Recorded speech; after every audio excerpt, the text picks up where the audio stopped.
Hello everyone, and welcome to my Y&R American TV show official channel. I hope everyone is having a wonderful day. Before we begin, please hit the subscribe button and give this video a thumbs up. Editors individually selected all goods and services displayed. However, Soaps.com may receive a commission on orders placed through its retail links, and the retailer may receive certain auditable data for accounting purposes. At Society, Devin and Abby discuss what color he'll wear to the wedding. She won't allow him wear turquoise, but acknowledges he'd look fine in it. Phyllis walks up and asks whether they're enjoying Billy not being all up in his face anymore. She thinks it amusing that Lily doesn't want to work with Devin. He asks, "What's it to you?" Talk turns to Winters obtaining Omegasphere in the divorce, and wonders if they're thinking about stealing IT people from Chancellor. Devin won't speak business with her and tells her it's not her business. She grabs her takeaway and goes. At the club, Connor tells Adam he's been thinking of texting Billy to order pizza this weekend. He reveals that he talked to him today about his relationship with his parents blowing apart. Adam asks if he told him why they ended things. Connor frowns. "You don't know." Adam discovers that Billy blamed himself and that he was too focused on work. Adam exhales. That makes sense. He understands what Billy's struggling with. Connor's not upset with him. He's frustrated because he thinks Billy lied to protect him.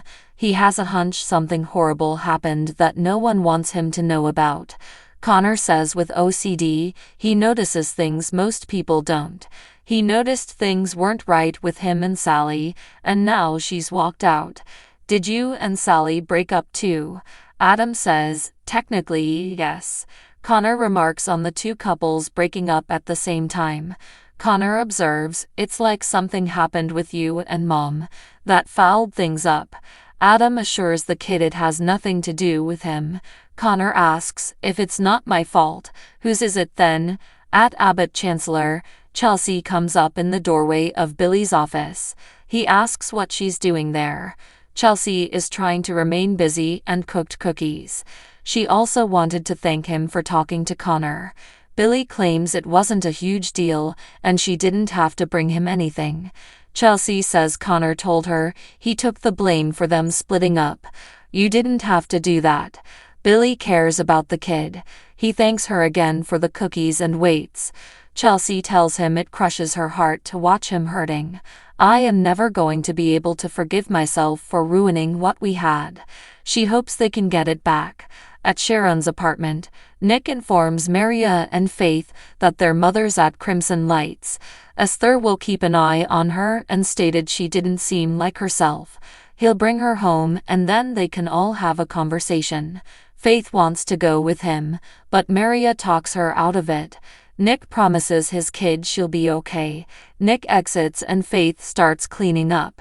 Maria pitches in. Faith can see that she and Nick are more scared than they're letting on. Maria reassures her it's okay to be terrified. She's afraid all the time. She's just adept at disguising it. They discuss about Sharon having been through a lot of hardship and trauma in her life. Maria's scared it may have caught up with her. This is their time to give her the love and support she's shown them back. They hug. At Crimson Lights, Daniel tells Sharon it's not a good time. "I don't have another fight in me, that's all." Sharon doesn't want to argue with him. He asks what it's about. She says, "This is about you and me." She knows she's been acting abnormally. Daniel's sure the collision sparked up feelings for her. She has every right to blame him for Cassie for the rest of their lives. Sharon says no. She's been acting out of instinct and hasn't been fair to him or his family. She needs to focus on her own feelings and conduct. Daniel wishes he could assist her. Sharon says she needs to handle this on her own. Cameron appears and says, "That's right, baby, and you know exactly what needs to be done." Daniel tells Sharon he's relieved to hear that. He understands her reaction to the accident, and now that he's a parent, he realizes what she lost that night. Sharon's tried to make peace with it. Daniel asks, "But how could you ever?" He talks about his remorse, and Cameron advises Sharon not to allow his pity party stop her from doing what needs to be done. Sharon tells Daniel she hopes he could assist with his guilt. He says she has to take care of herself. He knows she's in pain. Cameron fumes that he doesn't know what pain is. Does he? But we're gonna show him. Sharon tells Daniel she'll always be angry at the world for what happened. Daniel knows this falls on him.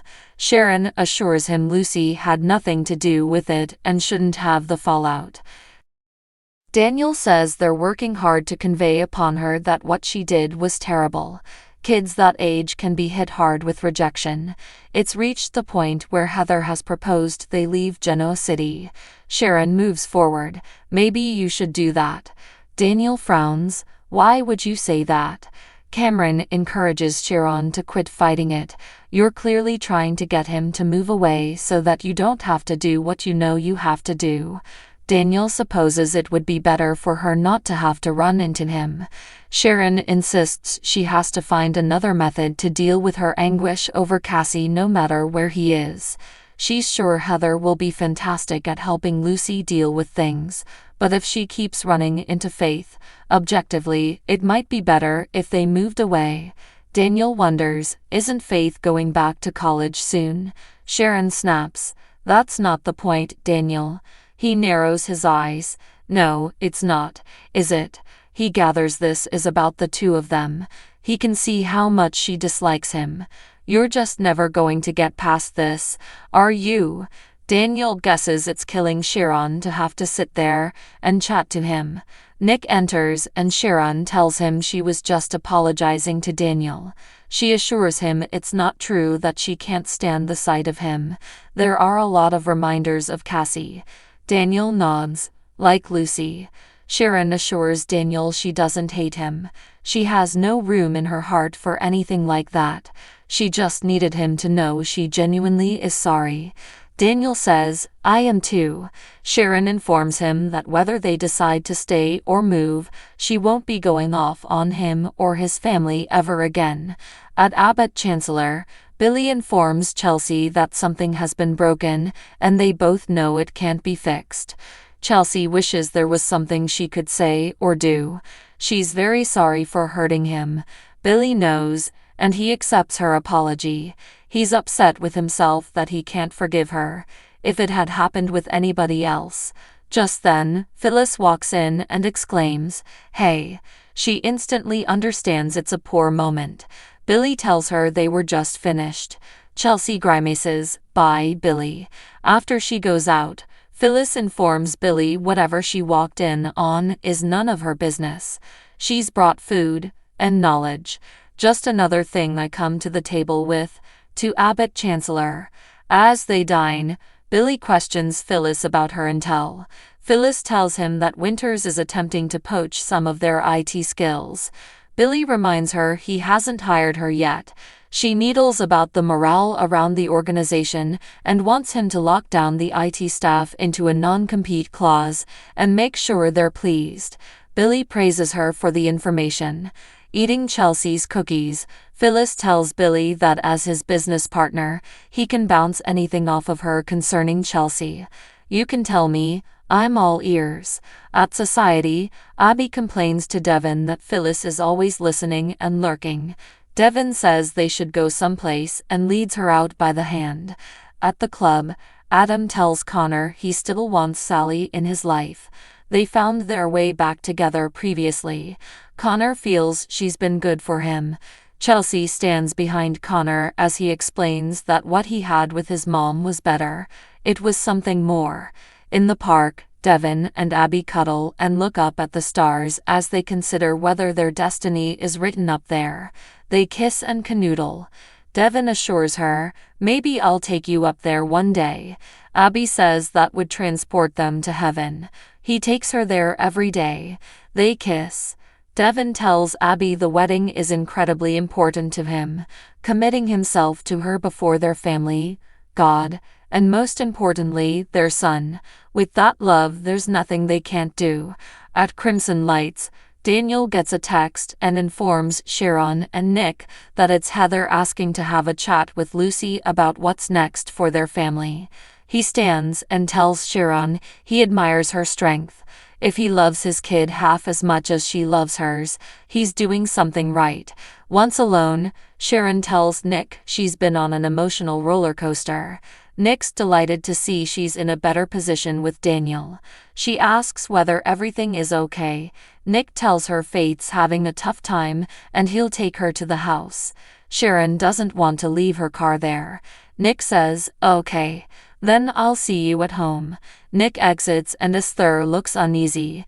Cameron tells Sharon, "Nicely done." She says, "He's worried about me." They all are.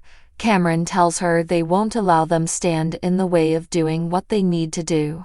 At Sharon's place, Faith tells Maria about their mom taking care of her when she was unwell. Maria reminds her you don't get a break from being a mom. Faith worries about her mental health and beats herself up for getting engaged with Lucy. Maria tells her their mom was struggling before that. Nick comes in and tells them Sharon will be there soon. He reports that he downed her with Daniel. It wasn't ideal. Chelsea joins Adam and Connor and informs her son that she knows he's not happy about her and Billy taking a break. Connor adds his dad and Sally are taking a break too. He's noticed they constantly gather together to support him, but it's more than that. You're more comfortable with each other, and Dad's different. Adam asks, "Different?" Connor believes he's more himself around his mom, and that's not a negative thing. Adam tells Chelsea he promised Connor he's not giving up on Sally. Connor asks if she's holding out for another opportunity with Billy. Chesley tells Connor she wants to get back with Billy, but he doesn't want that just now. She has to respect that. Connor likes the thought of Chelsea and Adam together as a family. They may not be able to confess it yet, but he thinks they both like it better too. At Abbott Chancellor, Billy tells Phyllis he's willing to bring her on as a second in command, but she will not be his business partner. Do you understand? He assures her that there is only one way this is going to work, my way. It's not a democracy. She can listen and give comments and ideas, business ideas, but he's the one calling the shots. I want you to stay in your lane, Phyllis. Can you do that? Phyllis will sleep on it. Billy urges her to take the cookies, and she goes. At Sharon's apartment, Nick tells Maria and Faith that Sharon was apologizing to Daniel, but it felt like she was placating him and Daniel. She's fighting like hell against getting to a dark place. I just don't know if this is a fight she can win right now. At Crimson Lights, Sharon tells Cameron she has to depart. He cynically claims he knows. Nick's worried about her. Sharon says the girls are too. Cameron doesn't care. None of them know her like he does. None of them know how powerful she is. They want to force their idea of help on you. Even if you don't need it. Even if they have to fool you to get you home. Sharon worries if Nick was enticing her into a trap. Cameron threatens if she's not careful, they'll whisk her off to Fairview. Sharon claims they'd never do it. Cameron says they would, and they'd assure her and themselves that it would be the greatest. They want to take care of her. This might be it. They might not get another chance. Sharon, we need to do this now. So what do you guys think about this update? Let me know in the comment below. And if you like my videos, please press like and subscribe for more. I will see you guys next time.